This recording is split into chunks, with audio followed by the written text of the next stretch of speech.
You're listening to Power Talks with Melody and Beth Ann in the morning. It's where talk is real, truth is in the talk, and there is power in truth and Power Talks. Welcome this morning. We welcome you.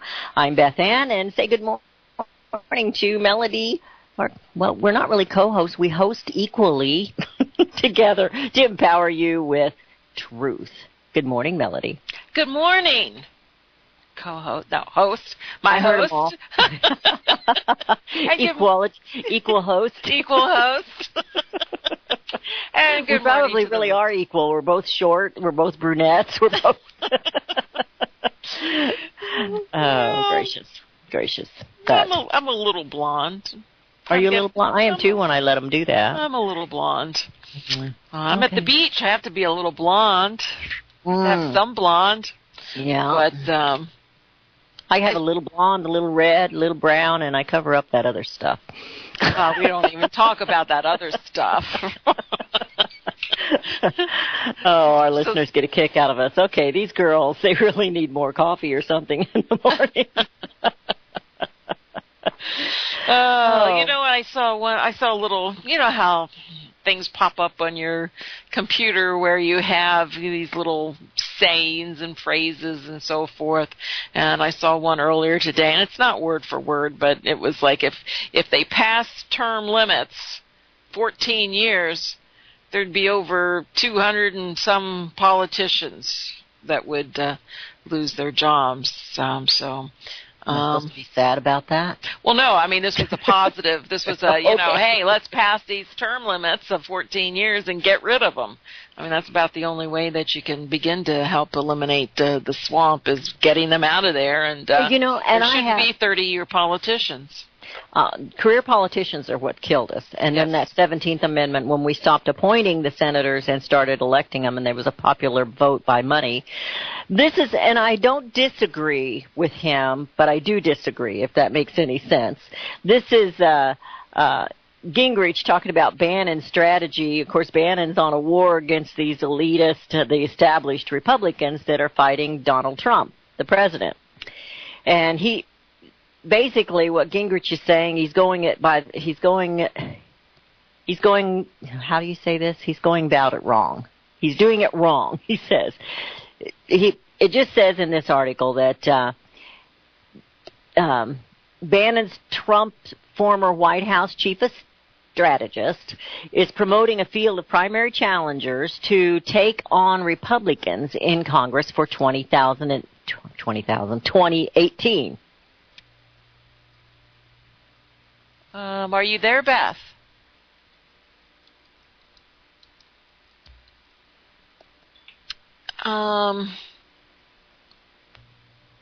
Yes.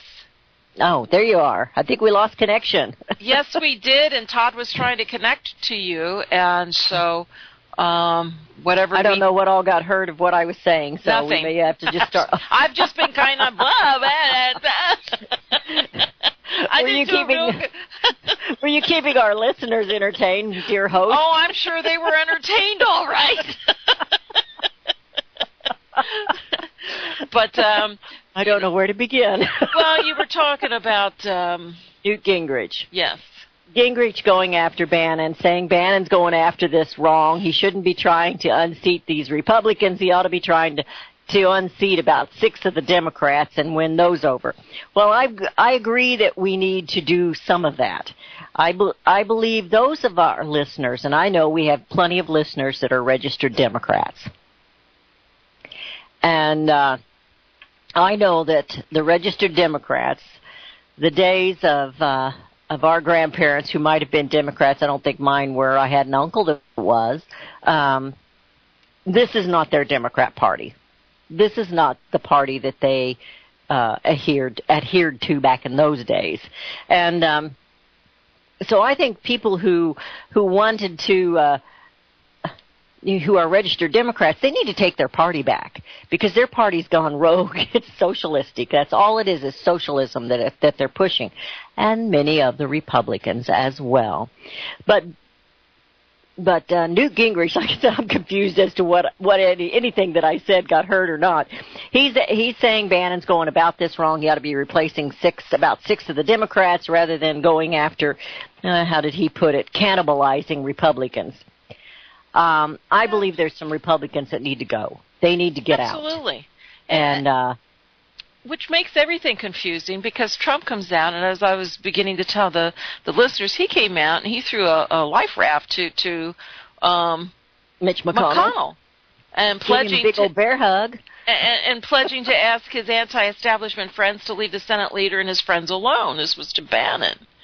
And so how do you clean the swamp when you're hugging? And I get what it's all about. Trump wants his tax cuts. And he needs McConnell to do that, so I get that. And they're trying to show some sort of, friendship in order to get this done. But in the meantime, that's the whole point why, I think a large part why Mr. Trump was elected. Because he didn't show phony relationships to these politicians just to get something done. Now, maybe that is part of getting a deal done. But when Brett Hume was being interviewed and he was talking about this new relationship with McConnell, he says, well, Brett Hume says, this is how politicians behave. And he was referencing the meeting, the press conference with Trump and Mitch McConnell. Okay. I'm not sure. We're having some phone issues, so I'm not sure if I'm being heard. You are. I'm on now? Okay. You are. Okay. Good. Okay. Good. All right. I wasn't sure if I was or not. Well, I know that Newt Gingrich, of course, he's been here a long time, and so he's going to be protective of the Republicans. President Trump wants to get his tax reform. He wants to get it through. And I was watching Lou Dobbs last night, and of course he always has Ed Rollins on, and I get a big kick out of them. And because Ed Rollins sits there very solemn, he doesn't get too excited, and Lou Dobbs gets excited all over the place. But Ed Rollins was saying, well, what he ought to do is sit down and ask him, do you have the votes? Do you have the votes on this? Do you have the votes on that? Do you have the votes on this? Do you have the votes on that? And corner these guys, including Mitch McConnell. And he was talking about Mitch McConnell. Because if Mitch McConnell doesn't get this passed, Mitch McConnell needs to go. And Paul Ryan does a lot of bragging about what they got done, but they really didn't get anything done. They compromised to the hilt, sent it to Senate, knew the Senate wasn't going to pass it. And I'm talking about the health care. And it wasn't any good anyway. Most of us know that. So it's interesting. And when I was off air, talking to myself apparently, I was saying I wrote an article several years ago about Newt Gingrich when he was running for president back in 2012, because all of a sudden he was talking about Agenda 21. He didn't know anything about it, and I'm thinking, where have you been, Newt? Because that happened on your watch. Mm-hmm. It didn't ever get ratified, but it happened on your watch. And Agenda 21, a lot of people don't want to talk about it because they think it's some conspiracy theory, but it's not. And it's a plan that they're implementing across across the globe, really. But in this nation, that's all I can be concerned about in this nation, and it's affecting rural America and all of America. It's a land grab. It's a control deal. It's being fed, by the climate change worshipers but I wrote an article about that because I asked, I titled it "Where You Been, Newt?" because it happened under his watch. And you don't hear anybody on Fox ever talk about Agenda 21. You don't hear anybody on the mainstream media talk about Agenda 21. They act like it doesn't exist, and they're all over this Weinstein pervert guy now, and that's just really escalating. And I know I'm off the topic here, but Hillary's just making a fool of herself, in my opinion. But with this fight for the women, all of a sudden she's fighting for the women. But she just can't shut up. I saw a little poster of her, "Help, I've lost and I can't shut up." Anyway, I think we need to clean the swamp, and I think the American people are the only ones who can clean the swamp, drain the swamp, whatever you want to call it. And well, it would be nice to start with term limits, but if they're worried about not having the majority, what good has it done us to have it? We gave it to them in 2012, and they did nothing, and that's why the American people elected an outsider. Be it as it may be, that's why we elected an outsider. And if they can't see the handwriting on the wall, they're not very bright. Actually, I think they think their money will buy them whatever they want. But you know what's interesting? There was a protest yesterday. There were 26 that were arrested in protest on Atlantic Sunrise Pipeline. And this happened in Lancaster County, Pennsylvania. They were protesting the construction of a planned natural gas pipeline. And, they were, there was a Roman Catholic order of nuns, the adorers of the blood of Christ, sued to try to stop this pipeline construction. And they says that it will excessively damage God's creation, the earth. But he, the judge rejected that and ruled in favor and dismissed the suit and ruled in favor of the natural gas pipeline company. But it's something you don't hear about. This is a 186-mile pipeline that's going to be carrying natural gas from the Marcellus Shale area of northeastern Pennsylvania to the Transcontinental Pipeline, which covers the East Coast. Now, what I thought was interesting, and, when you mentioned Agenda 21, they have in here where, the land, there was 5 holdouts. And, of course, they were ruled against with eminent domain. And they could put the pipeline through these properties, but the people still get to keep their land. And they're still the owners of the land. And I'm thinking, you know what? I believe one sold or, one of the farms sold and so forth. But, and again, it's just part of that. It just bothers me. And I get, eminent domain can be used if, roads are going through and so forth. But just to take land from people and, it's happening everywhere.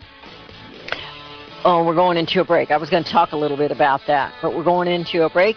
You're listening to Power Talks. This is Beth Ann with Melody Cedarstrom in the morning. The number to call to visit with us is 717-300-1218. That's 717-300-1218. And Melody and Beth Ann will be right back. Hear it first on FirstAmendmentRadio.com and FirstAmendmentRadio.net. Gold and silver is tremendously undervalued. Global demand vastly exceeds mine supply by more than 60% annually. There is little in the financial world more certain than a coming explosion in the prices of gold and silver. The U.S. dollar continues to lose value and respect as the world's reserve currency. Our nation faces challenges on many fronts, and a day doesn't pass without another economist bringing forth warnings of impending economic calamity. There has never been a better time than right now to acquire physical gold and silver. Discount Gold and Silver Trading was founded on the principles of truth and honesty.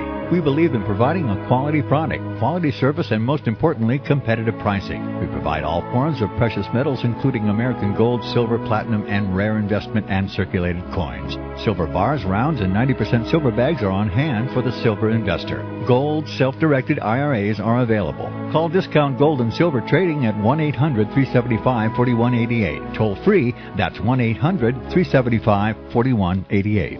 Visit crosstheborder.org, CROSS, crosstheborder.org, to get your print, EPUB, or PDF version of Nicholas Arthur's new book titled When the Third Temple is Built. That's crosstheborder.org. When it comes to prophecy today, much of the evangelical Christian world has their eyes on Israel, waiting and watching to see when the third temple will begin to be built. The plans are drawn. The Jewish people are eager. Most evangelical Christians today believe that the rapture will happen before the third temple is built. Hi, I'm Michael Eugene. I was taught that Daniel's 70th week was in the future. Is that really what the Bible teaches? Have we searched the Scriptures and found this to be true? Why is it so important for a reestablished Israel to build a third temple in Jerusalem? Is it necessary to build a temple on the same location already occupied by the Dome of the Rock? Is it necessary for sacrifices to take place in the temple on Temple Mount? Is there really a rapture followed by 7 years of tribulation? What is the New Testament temple? Can we identify history and prophecy? Who is the first beast in Revelation chapter 13? Who are the 7 kings in Revelation 17? I have asked all these questions, and I have found Nicholas Arthur's new book, When the Third Temple is Built, answers all these questions and more using Scripture to interpret Scripture. The Bible says that no prophecy of Scripture is of any private interpretation. Nicholas shows us in his new book, When the Third Temple is Built, how the Bible interprets prophecy and not man's private interpretation. Visit crosstheborder.org, C-R-O-S-S, crosstheborder.org to get your print, EPUB, or PDF version of Nicholas Arthur's new book titled When the Third Temple is Built. That's crosstheborder.org. Years ahead of the dominant media, FirstAmendmentRadio.com and FirstAmendmentRadio.net. And we have returned. You're listening to Power Talks with Melody and Beth Ann in the morning. And when we were going into the break, we were talking about the pipeline in Pennsylvania. And, of course, on CSE Talk Radio, we have in the past, we haven't for a long time, talked about the Keystone Pipeline, which goes through Nebraska. And it goes through those aquifers, and they were really concerned, and rightfully so, I think, to be concerned about their aquifers. And it's really easy for some of us to say, yeah, we need that pipeline, when it's not our property they're going across. So that, again, you were referring to a lot of this with that was eminent domain and Agenda 21 we were talking about earlier. And this is an article, and I have talked about this in the past and had different guests on regarding that, and we should do that here, regarding the management of the forests, because that's what's really not necessarily caused the fires, but caused the fires to be what they have become, these blazing infernos that take thousands and millions of acres. The massive wildfires continue. They just continue to rage out of control in Northern California, causing historic loss of life and billions of dollars in damage. When you look at this place, it looks like something World War II hit. I mean, these places are just, you just wanted to cry. This woman I saw last night, and she was saying, it's not a matter of putting your gloves on and going in there and getting your stuff. There's nothing to go in there and get. You don't need your gloves and your boots on to go get anything because everything's gone. However, the policymakers, the firefighters are doing a tremendous job, but the policymakers, they're really the reason that these fires get out of hand like they do. I'm going to just read some of this article here. This is coming from the Daily Signal, and Jarrett Stepman is the writer of this. He says, however, policymakers should also look at ways to curtail the long-term trend of growing numbers of major wildfires. While some argue that climate change is to blame for the uptick of the fires, it's also worth grappling with the drastic alterations in forest management that have occurred over the last 4 decades. Many have argued that this is the driving surge of the huge fires. As a Reason Foundation study noted that the U.S. Forest Service, which is tasked with managing public wildland, once had success minimizing widespread fires in the early 20th century. But many of these successful methods were abandoned in large part because of efforts by environmental activists. The Forest Service became more costly and less effective as it increasingly rewarded forest managers for losing money on environmentally questionable practices. And spending on the Forest Service has risen drastically, but these additional resources have been misused and haven't solved the underlying issues. Fire expenditures have grown from less than 15% of the Forest Service budget in the 1990s early 1990s to about 50% today. Think about that. And the Forest Service fire expenditures have increased from less than $1 billion in the early 90s, late 90s, to $3.5 billion in 2016. Perhaps now Americans will begin to reevaluate forest management. Well, unless they live out there, they really don't understand what's going on. It says time and time again, we see vivid boundaries between the young, healthy, growing forest management by state, local, and private landowners and the choked, dying, or burned federal forests. The laws of the past 45 years have not only failed to protect the forest environment, they have done measurable harm to our forests. When these fires take place, now, in the forest, when these fires take place in the West like that, and they burn and they burn and they burn, they are so hot. They sterilize the land. It is totally ruined for a long time, if ever. Not in our lifetime will it be back. And a lot of this goes back to this the Endangered Species Act and several other environmental policies that come right out of Agenda 21. And if you talk to people out in the West, and I'm going to promote a magazine. I hope you don't mind. I don't get any money for it. But I'm going to promote a magazine called Range Magazine. It's only $24.95 for a year. It's a beautiful magazine. Melody, you should get it. And C.J. Hadley is the publisher and the founder of Range Magazine. They have all kinds of articles. It's kind of, you get to see your cowboys in that, real cowboys. But it talks about some of these things that take place out on the range. They live differently out west than they do here in the Midwest or on the East or on the West Coast. It's a different environment. It's a different world. It's a beautiful world. It's a rough world. It's tough. And but she writes about, she doesn't do all the writing herself, but she does put this magazine out, and it talks about a lot of these things that are going on. And some of the writers are like Tom DeWeese. You remember him? Do you know him? Mm-hmm. Dr. Michael Kaufman, who we lost recently, he was one of her writers. So she's got good people that are writing for her, and there's others. And I just can't promote that magazine enough. It's beautiful pictures. She's got poems. She's got everything else in there as well. But it tells the truth of what's really going on with some of these environmentalist issues and what goes on down out on the farm or on the range. When you talk about what happened with the Hammonds, they were doing a backfire trying to keep this under control. And that's what they got in trouble for with the BLM. And now look at what happens with these forest fires, because they don't manage the forest. They don't manage the land.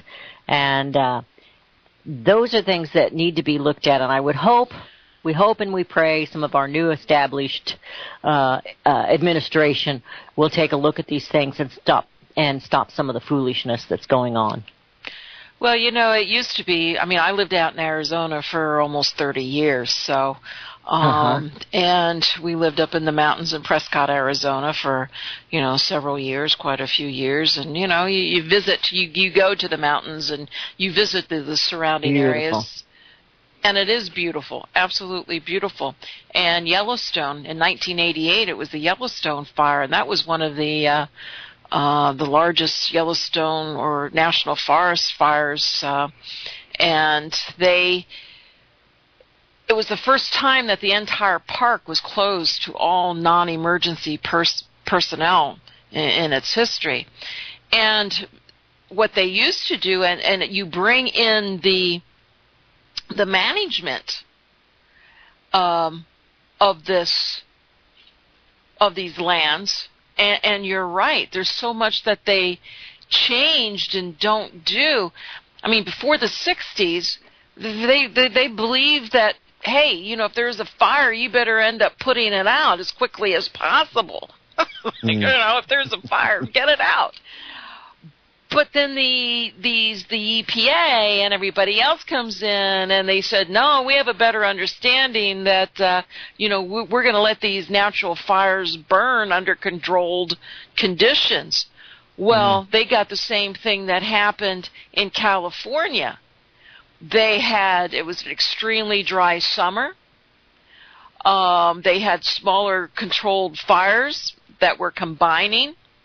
And they were anticipating, because it happened in July, they were expecting the summer rains to come to put it out. They never came. And therefore, it burned. I think it was almost a million acres that was burned. And, and some of the moose population to this day has yet to rebound to the numbers prior to the fire. So, again, it's just bad management of these lands. They won't even let you harvest the dead trees out of it. I know. And whether they're still standing or fallen, you can't even harvest those out of there. And it's a tinderbox just waiting to go. Just waiting to go. It's and they think and they let them burn. They let it burn, thinking that it's going to, instead of having an actual controlled burn like they're supposed to and cleaning it out, they let it burn. We'll let nature take it. Spending more money. We're spending more money on management. We're getting less management. Yes, yeah. It's all about the greenie way. It's all about the greenie stuff. Yeah. And it's it's really sad. I guess that's one way to stop the carbon dioxide is kill all the trees. Yeah. Burn them all up. And it's fascinating to me. This is on not another topic, but just another topic, another side of that topic is how those fires actually create their own environment, their own weather, so to speak. The fire does, and it's they might not have had the drought had they not had that fire. The rains might have come without that. I mean, it kind of creates its own environment, and it's really dangerous. Remember the old movie? I think it was called Backfire. Now that was I'm thinking. No, that's not the right one, I don't think. I'm thinking of an old John Wayne movie where that's what they did, was go into these places and fought those fires. They were professionals that did that. And Backfire was a story about firemen. That's a different one with Kurt Russell, I believe, was in that one. But anyway, the fires are, they're not necessarily set by carelessness like Smokey Bear would like to make everybody believe. They believe this one could have been a line that went down, an electric line, and sparked. It could have been a number of different things, but it's not always somebody not putting out a fire, a campfire, or flipping a cigarette out on the highway. That Smokey Bear is not. He's one of the lies. That's not exactly what happens in these fires, but the fact that the Forest Service, U.S. Forest Service, is not managing it correctly because of environmental policies and people that are supposed to care about the environment are ruining the environment and harmful. Anyway, I thought that was interesting, and I didn't know if our listeners here have studied much on some of that. And again, I would rangemagazine.com. That's all it is rangemagazine.com, and you can see what the magazine is like. And do me a favor, tell her Beth Ann sent you that you heard it on a different show. But she it's a great magazine. Thanks for letting me plug her a little bit. Oh, absolutely. Get her on the program. I'm trying to get her on mine. She's really busy. Well, that's no excuse. I know. She's really busy. I need to send you one of the magazines. I'm excited about this one. She's actually, they were talking to me about what's your idea about Profile of the West, and I thought they were talking about the one man was coming through town. He had been out west, and he was going back home. He lives in West Virginia, and he stopped by here. I had never met him before. He sent emails and everything. He used to listen to Derry Brownfield, and so he remembered me. Anyway, he says, be thinking about that, and I thought he wanted me to think of places for him to take pictures here in the Midwest, in mid-Missouri area. And I didn't know where to tell him to go, Melody. I didn't know what to. They have such beautiful pictures in that. And of course, he's a very talented photographer, but they were actually featuring me.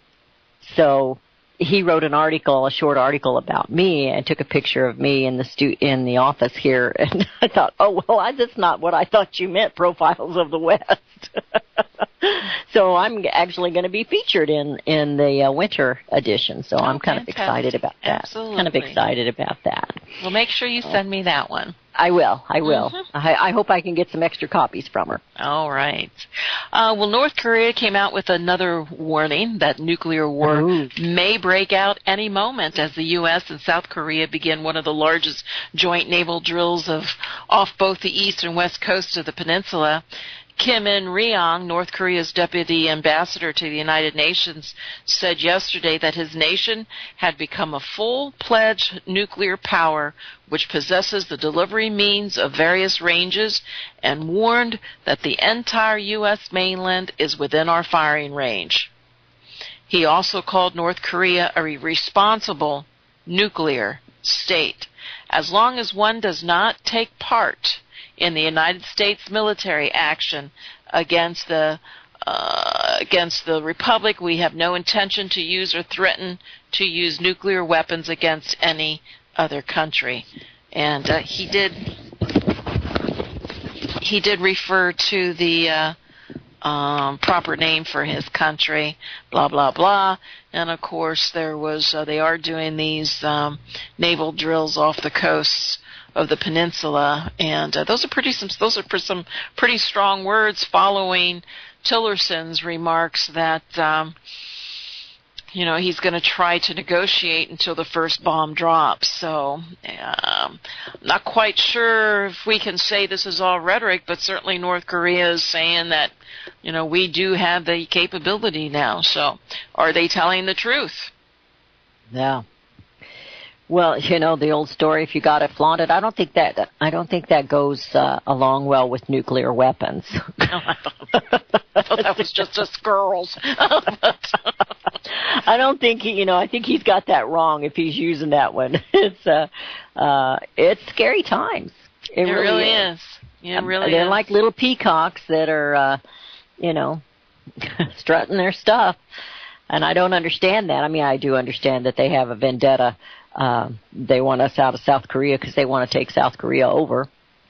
But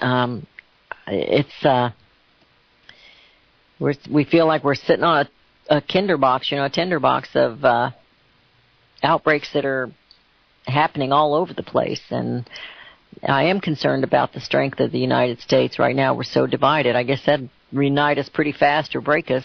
And maybe both. I don't know. That's true. It's pretty sad. Pretty sad.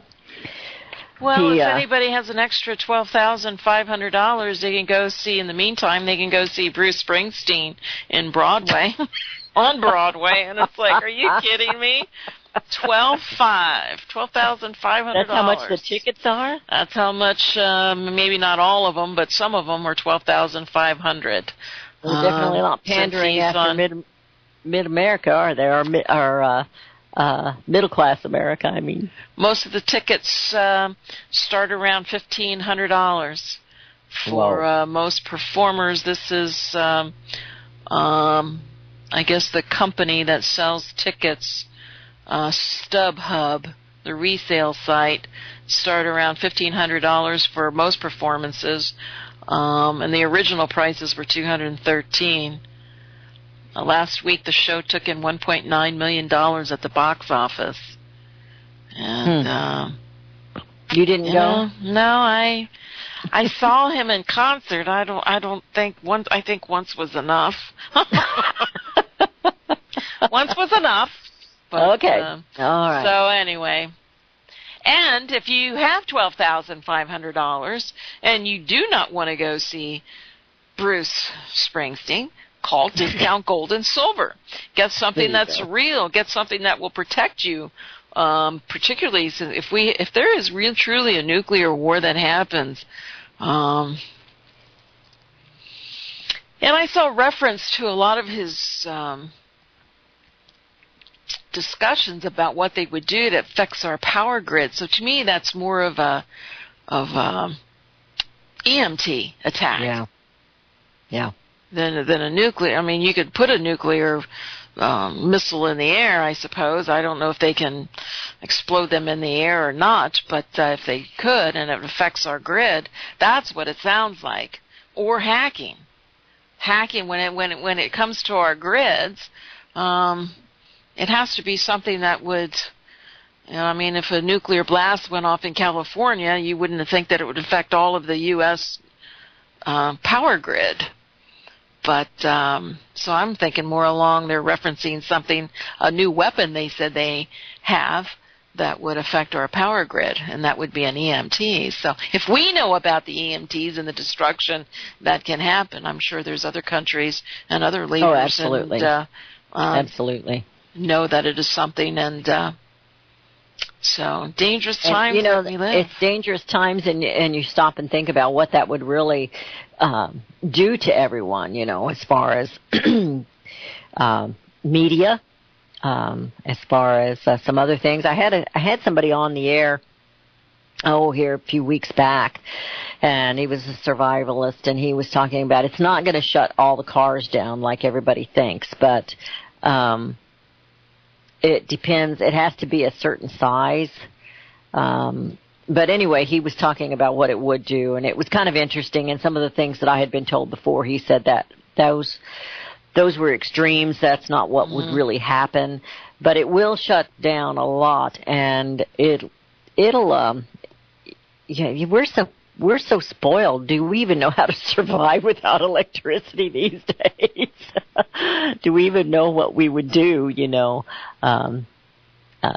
it affect the cell towers and what all it would affect? Computers will be down. Everybody's doing their banking. Everybody's doing that online these days, and what that's going to do. And of course, we see what that's been doing with everybody getting hacked and their identity. The identity theft that's going on, and what would happen to the United States of America if all of a sudden we had to go back in time?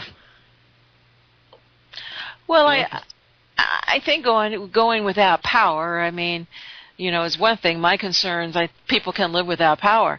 My concerns are the social unrest that it would create.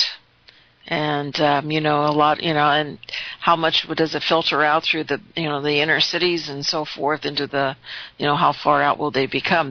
Those are the tinder boxes when it comes to no power. And, that's, I can pretty much deal with anything. What I don't want to deal with is social unrest. If I have to, I have to. I'm prepared for it. But, you have to be also, be prepared mentally. And I think, so few, that's one area where that's so few of us, or so not us, but so many have failed to prepare mentally because we are spoiled. Well, we will see the truth of people come out when times hit like that. What we're seeing now. Look at the social unrest just with the statues. Oh, my goodness. Good grief. Can you imagine them without power? We have Neil calling us from Missouri. Good morning, Neil. Good morning, Neil. Good morning. Good morning. Good morning. What's on your mind today?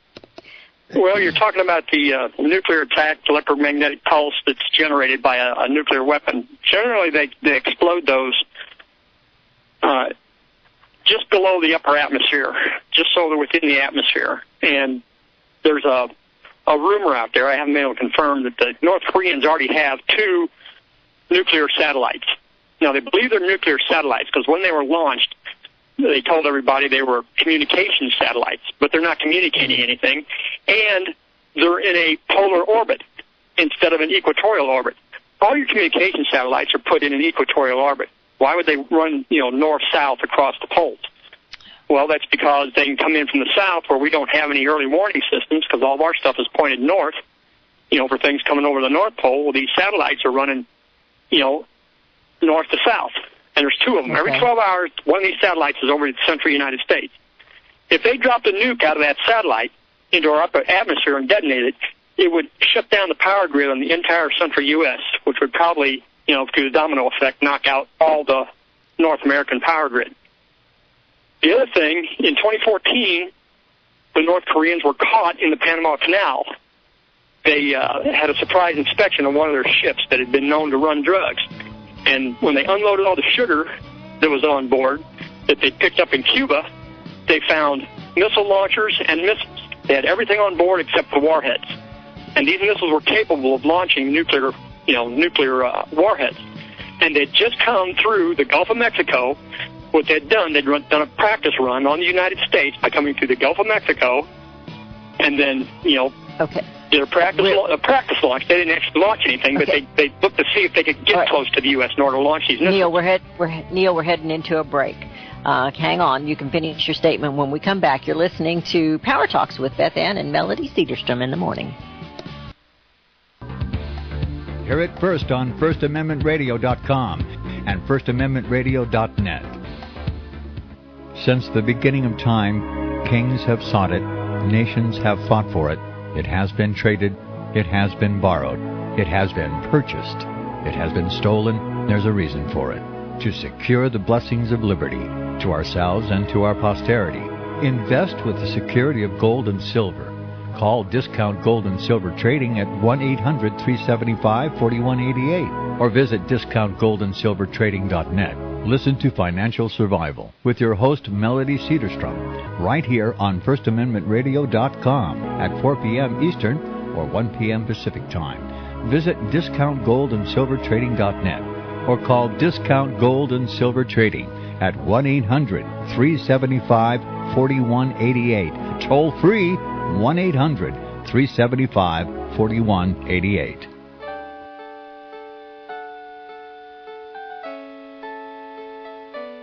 The program you are listening to is 100% sponsored by you, the listener, on this First Amendment Rights Media channel. You will notice that there are few commercials on this radio network. There's a good reason for that. Corporate advertising dollars come with strings that limit program content. So without your help, these programs cannot continue on Internet or our several affiliates. If you benefit by the educational law programs, we ask you to give. If you are admonished or nurtured by the Bible and ministry programs, we ask you to give. If some voice a cause that you are passionate about, we ask you to give. If you believe in any of these, we ask you to support them as you would a missionary on a continual basis, as if giving a tithe for missionary radio. These programs are not commercially viable and must be supported by those faithful to the cause of truth. Look for the button to sponsor your favorite programs at our listen and schedule pages on the Internet. Then, when you subscribe, we will send you the last quarterly MP3 CD of that program immediately, and continue to do so with each new quarter. We will also give you unlimited archive access to all of our programs. We're asking you to give much less than a tithe, so that you may also send support directly to a particular program host, cause, and anywhere else the Spirit may lead you. Do all to the glory of our God and Creator, for His holy nation, the only kingdom that will last forever. Thank you for listening.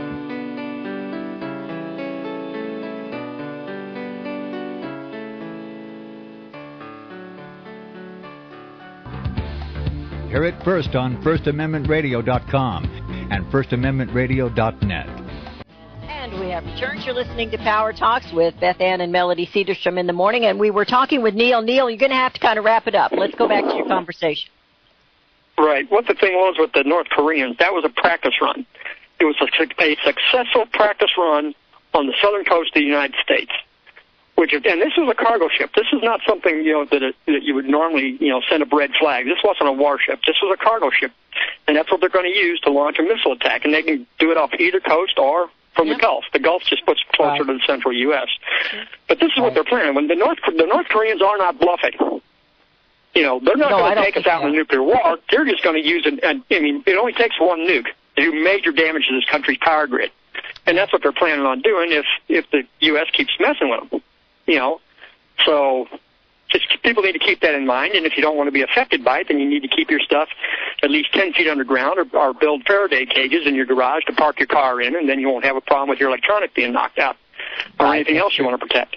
And to build a Faraday cage, you can get online. There's all kinds of diagrams and instructions on how to build them. But that's all I wanted to give you this morning. Thank you, Neil. Great information. Thank you. Thank you. Sure. It's scary times. There's no doubt about it. Of course, they're threatening to hit Guam. I was going to ask Neil. I should ask him before we hung up that if they're going to hit Guam first, or they're just going to attack the U.S. mainland. What are they going to do? So, I think it's. What are we going to do to stop them? So anyway, it's. I don't know that we've ever lived through anything quite like this. We had the Vietnam War and some other things during our lifetime, but Kennedy. Yeah, with Cuba crisis. Yeah, and I do know. I went to when I lived in Missouri. Here's another melody story. I don't mean to bore the listeners with this, but the little church I went to, people moved there from St. Louis, Kansas City. Wonderful people, wonderful people. And when he was in the service, he actually monitored messages going in and out of the White House. I think he was up in Greenland, where they did that. And he's told me, two things he told me. He says, do you believe in New Mexico, the alien story? I can't remember that little town. Area 51. No, that's Nevada. That's Nevada. This is New Mexico. Oh, I can't think of the name of it. Yeah. No. He says, don't believe in that. He says that is absolutely a false story. And he says, but when it came to Kennedy, he says people have no idea how close we were. I've heard that many, many times. He says we were so close. He says I wasn't allowed to tell my wife. He says, but we had a code. And so if I called her up and gave her a message on a code, she knew what that meant, and she had instructions. I think she would do for safety. Yeah. Mm. So they were all prepared, and he says we were so close. Here is another time that it seems to be that we are close. I don't know how close. And I hope the dialogue continues. We pretty much know what he wants. Whether he would abide by any agreement, who knows? But he wants us out of there. And he wants to, he's going to fight for it. So. Mm-hmm. It's going to be interesting to see what China actually does, too. I'm pretty sure they're not going to be on our side, even though they're pretending right now to be neutral, but leaning this way to try and keep Kim Jong-un from doing something foolish, because it would be astronomical to the globe. I mean, it wouldn't just affect us; it would affect so many. And it's just times where... But it is the perfect scenario for them to usher in their final... Their final steps for government, monetary, and citizens of the world. Long before we were ever to the degree of dependency on the grid and the internet and all these things now. I remember my father talking when I was just a little girl that would be the way to take out the U.S. is to hit the grid. And that was before we were as dependent as we are nowadays on it. So, you need to be prepared and pray you never have to use it. And speaking of being prepared, financially you need to be prepared as well. I'm going to give you a little plug there. We want to remind you that Power Talks is completely and solely sponsored right now by DGS Coins, by Discount Gold and Silver Trading. I always want to give you your website instead of your name. Discount Gold and Silver Trading, and DGScoins.com is the website. And the phone number to call is 1-800-375-4188. That's 1-800-375-4188. What's going on with gold and silver right now? Well, we've had a little pressure on gold and silver. We've had the dollar gain a little bit of strength over these past couple of days. And, you know, we'll see how low she'll go before we see a reversal. But, again, we're just in this time frame where it seems like, you know, there isn't any reaction. I mean, are you kidding me? North Korea is telling the UN that, hey, they're nuclear ready and ready to destroy America, and gold goes down for 2 days? So that doesn't make sense. We live in a world where it's you can say it's algorithms. I believe people are just sitting there inputting information, and the computers give these markets. We're hitting record highs. I mean, this really is it really is bizarre, and to me that is what makes it also another piece of the puzzle where it's so confusing and dangerous, because there aren't any reactions to anything, and it's the only reaction is you're having stock markets make record highs based on stimulus from Japan, from China, from all over the world is just stimulus that are making these markets go up. And it truly is bizarre.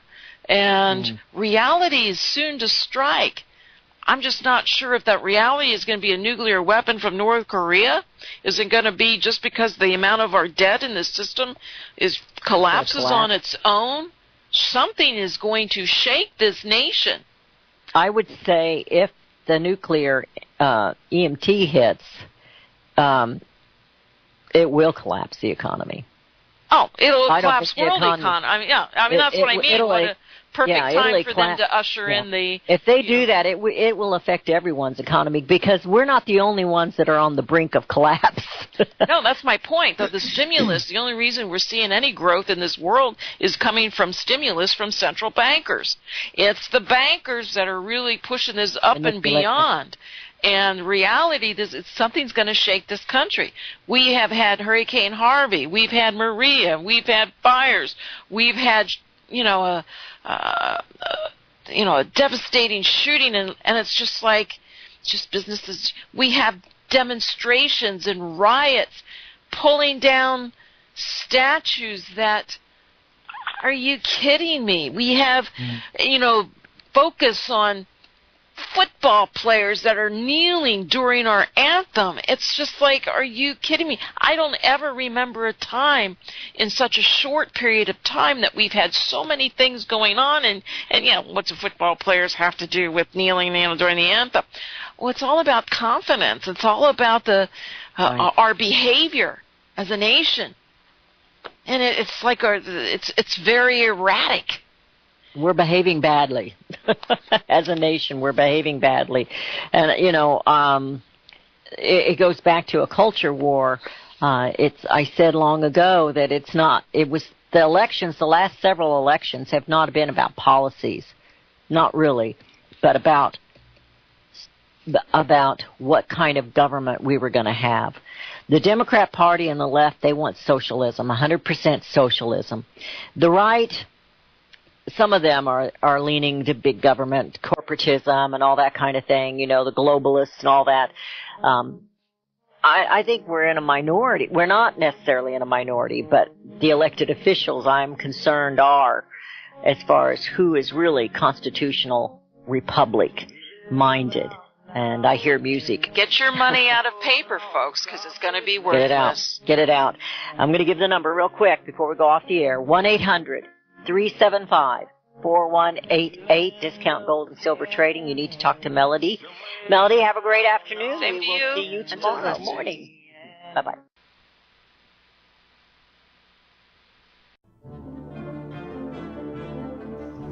Visit crosstheborder.org, CROSS, crosstheborder.org, to get your print, EPUB, or PDF version of Nicholas Arthur's new book titled When the Third Temple is Built. That's crosstheborder.org.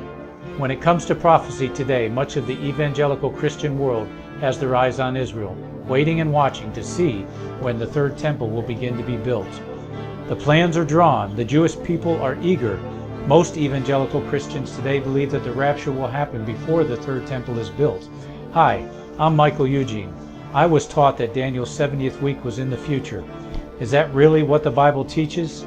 Have we searched the scriptures and found this to be true? Why is it so important for a re-established Israel to build a third temple in Jerusalem? Is it necessary to build a temple on the same location already occupied by the Dome of the Rock? Is it necessary for sacrifices to take place in the temple on Temple Mount? Is there really a rapture followed by 7 years of tribulation? What is the New Testament temple? Can we identify history and prophecy? Who is the first beast in Revelation chapter 13? Who are the 7 kings in Revelation 17? I have asked all these questions, and I have found Nicholas Arthur's new book, When the Third Temple is Built, answers all these questions and more using Scripture to interpret Scripture. The Bible says that no prophecy of Scripture is of any private interpretation. Nicholas shows us in his new book, When the Third Temple is Built, how the Bible interprets prophecy and not man's private interpretation. Visit crosstheborder.org, CROSS, crosstheborder.org, to get your print, EPUB, or PDF version of Nicholas Arthur's new book titled When the Third Temple is Built. That's crosstheborder.org. The book of Revelation says, the spirit of prophecy is the testimony of Jesus Christ. This is at the very heart of FirstAmendmentRadio.com. In that spirit, we have created the Prophecy Reality News app for all of your mobile devices, streaming First Amendment Radio 24 hours a day, 7 days a week. Available for your Apple, Android device, and smartphone, absolutely free. Get the Prophecy Reality News app installed today so you can listen to First Amendment Radio wherever you are. The Prophecy Reality News app. Get it now. Since the beginning of time, kings have sought it, nations have fought for it. It has been traded, it has been borrowed, it has been purchased, it has been stolen. There's a reason for it. To secure the blessings of liberty to ourselves and to our posterity. Invest with the security of gold and silver. Call Discount Gold and Silver Trading at 1-800-375-4188 or visit discountgoldandsilvertrading.net. Listen to Financial Survival with your host Melody Cedarstrom right here on FirstAmendmentRadio.com at 4 p.m. Eastern or 1 p.m. Pacific Time. Visit discountgoldandsilvertrading.net or call Discount Gold and Silver Trading at 1-800-375-4188. Toll free 1-800-375-4188.